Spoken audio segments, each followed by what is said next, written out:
We are extremely excited by the fact that we finally have the funding for a project that we've been speaking about for many years. As someone who loves maps, as someone who absolutely adores data, as someone who is a former politician, and someone who is very keen and interested in seeing the Arctic develop in a strategic and in a good way, what I did find or notice was that there's a lot of information out there. However, it's very disparate. It's very hard sometimes to find, and sometimes it's very outdated, or it speaks about future projects, but not necessarily what exists on the ground right now. So thrilled to see that Cannor and NRCan is supporting the first phase of the project. And we did have a short PowerPoint slide, which I'm just going to see if it can come up. We're happy to email it to people. We also, if you find that you're really interested in this work, please reach out to us at ARCTIC360, myself, Jessica, Dave. Dave is taking the lead on doing a lot of the work. And maybe at this point, I'll just give a chance to have people introduce themselves and give it to Dave for approximately 10 minutes or so to kind of walk through what phase one is going to achieve. And then our goal was to actually give Paul and Tim an opportunity to explain why they support the project. Sound good? Sounds good. So my name is David Willis. I have an geological exploration background for 25 years in the Arctic. Worked on a variety of projects from reconnaissance sampling through to bulk sampling drilling. Set up various exploration camps and have, I guess, struggled with logistics in the Arctic and the high Arctic, trying to get materials into site, materials out of site, coordinate with sea lifts. But one of the biggest issues that I've always had is trying to find out what else is out there, where the nearest runway is, where the nearest port, where the nearest facilities are that we could utilize for some of our programs, and trying to coordinate with other people that are out in the same area to achieve the same goal, get some Arctic development rolling forward. So maybe what I'll do is we'll go to Tim, and you can introduce yourself, and then sure. I'll go through the slides. Tim Brown, with Director of Economic Advancement with Nunavut Tunngavik Incorporated, NTI. NTI is the Inuit rights holder organization for Nunavut, and basically oversees sort of the implementation of the Nunavut Agreement. Our mandate is for the social, cultural, and economic development of Inuit, and very interested in all of these projects, obviously. Great. Can you hear me okay? I was told I had to hold my mic very close to my mouth because I don't have one of these on. So I'm Paul Barrett. I'm the Chief Communications Officer for Davie. Davie builds icebreakers, and we build them transatlantically. We have a big operation in Finland, obviously, as well as in Lévis in Quebec. We're a private company, so the way I'm looking, and we're looking at this, is how can this infrastructure mapping project actually help to redefine the Arctic investment narrative? So how can we start attracting capital? Because our view is that private capital equals a multiple of social capital. So that's really a fundamental for us as a company. Okay, and maybe what I'll do is I'll just go through the presentation right now and go through the description of the project. So I'm going to stand up for this. Excuse me. Careful. Am I still on? Okay, great. David. Oh, thanks. Left something behind. So the mapping project, it was very interesting genesis. Jessica mentioned that it had been discussed for about 7 years, but it's also something that I'd thought myself in my other life with geology is, there's no catalog, there's no single repository for a list of current infrastructure, what people are doing, where they're doing it, when they're doing it. And the idea is to combine all this information into a single database with a geographic display that can be queried by a wide variety of users. So, as we all know, and we'd heard many times yesterday about the complex geography of Inuit Nunavut and the size and the complexities, but I always like putting this slide at the beginning of a northern project discussion, just to compare these areas to other geographies around the world. But for instance, in Canada, we're blessed by so much geography, but if you look at Inuit Nunavut, it's about the same size as Argentina, and that's just the landmass. So the focus for phase one is hard infrastructure. We know from previous discussions over the last day that there's a deficit in the north.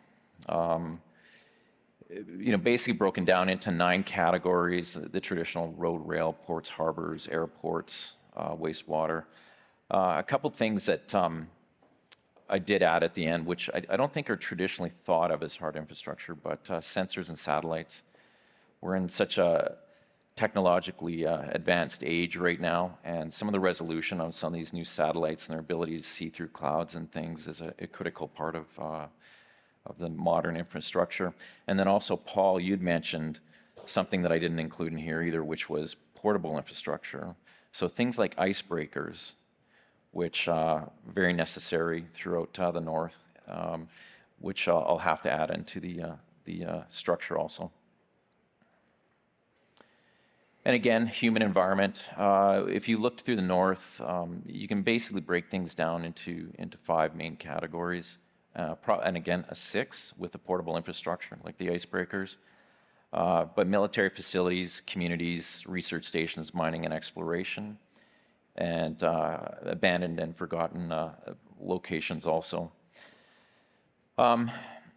With respect to this, we're talking about silos, information silos. It's always interesting how we worked, and we tried to branch out. And my relationship with Madeleine too, a lot of times I'd go in to talk with Madeleine. It was just to find out also who's doing what in the same location, to see if we can mutually benefit by each other's work.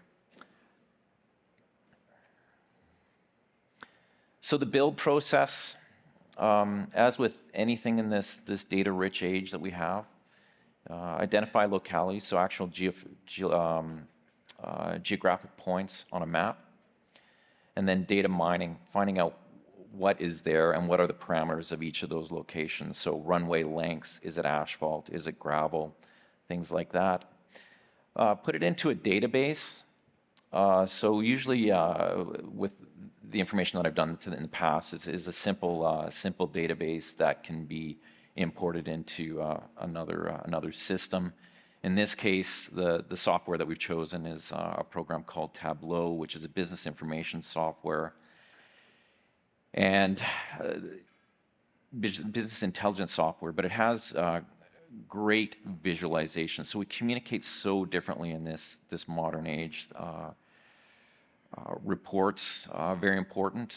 Reports analysis, very important. But we have the ability with Tableau to do a multitude of visualizations, graphs, trying to link data in different ways and make it accessible to a wide variety of users.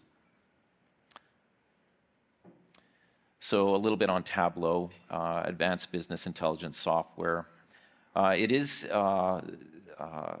quite common in geological agencies. The Alberta Geological Survey, for instance, uses this information for a lot of their data, and they themselves are mining their old data, their old geological data, and putting it into a modern format to be used by a wide variety of users. And also, as with anything else these days, is artificial intelligence applications to a data set that's in a digital database, not just on paper.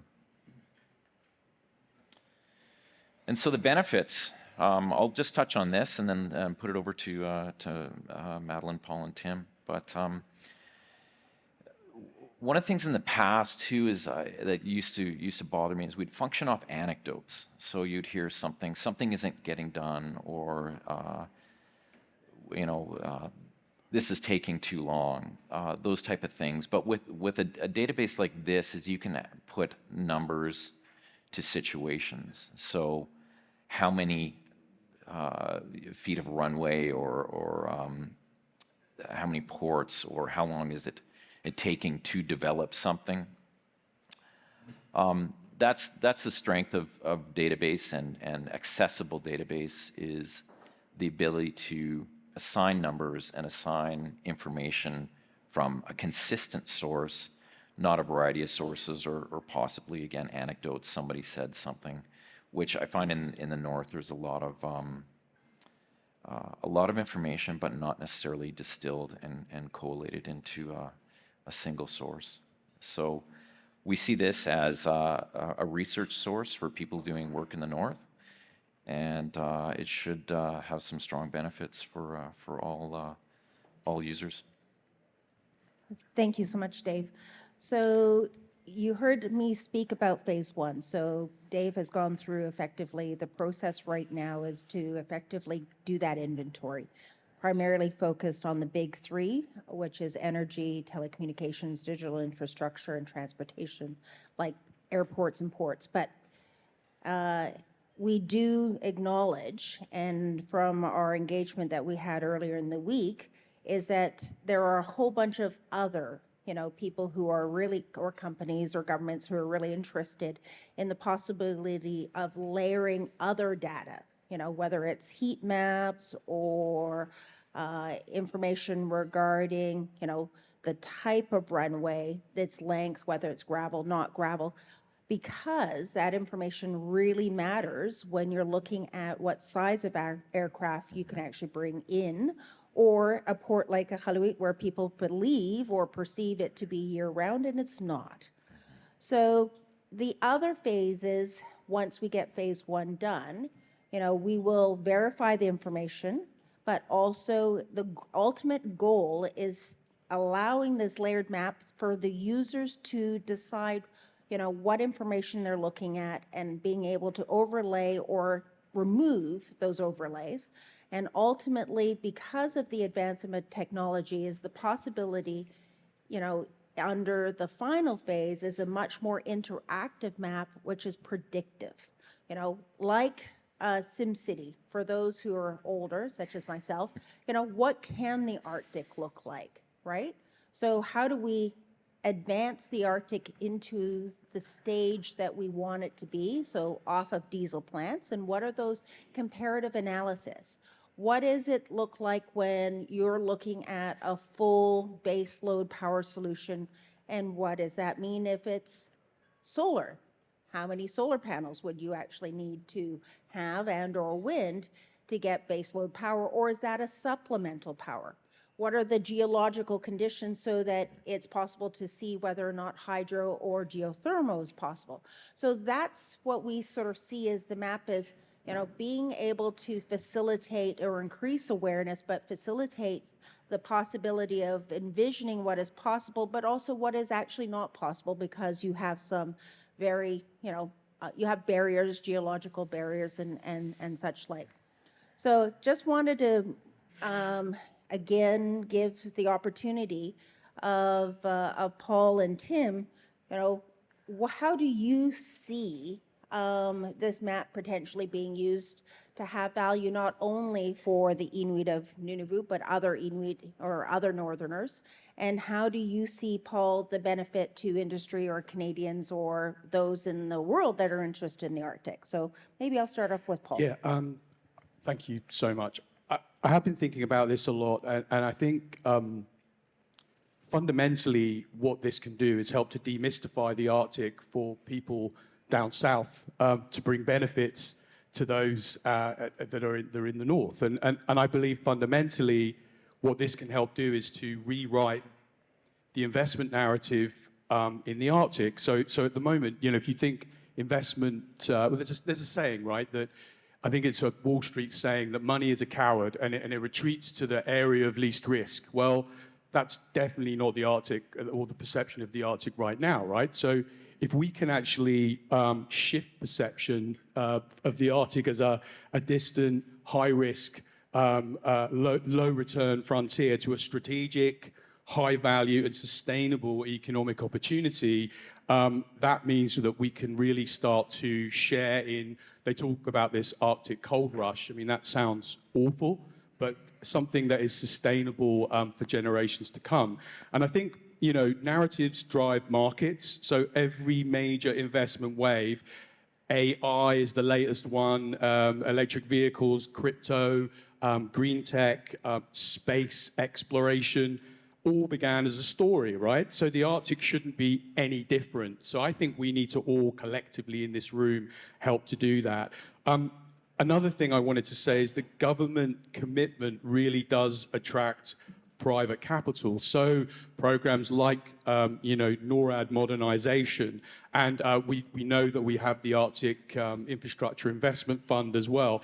These go hand in hand with the potential to bring private capital into the Arctic region, which will benefit everyone. And I guess what I would also say is that I do believe that in a world of real, you know, instability right now, in an age where we've got a lot of fractured supply chains, we've got a lot of geopolitical tensions, it is possible as we look forward, if you do the SimCity thing, that actually the Arctic can offer stability. It can offer stability in energy, connectivity, culture, food even of different types, and a resilient investment opportunity for people as we go forward. I think that's probably music and a good segue to Tim as to why and how this could actually be a tool of value and use. Yeah, thank you for all those comments, Paul, because that's a lot of the reasons why we want to be involved with the project. I want to start off with feeling a little bit called out by Madeleine. I like maps, I like data, bit of a nerd, I played Sim.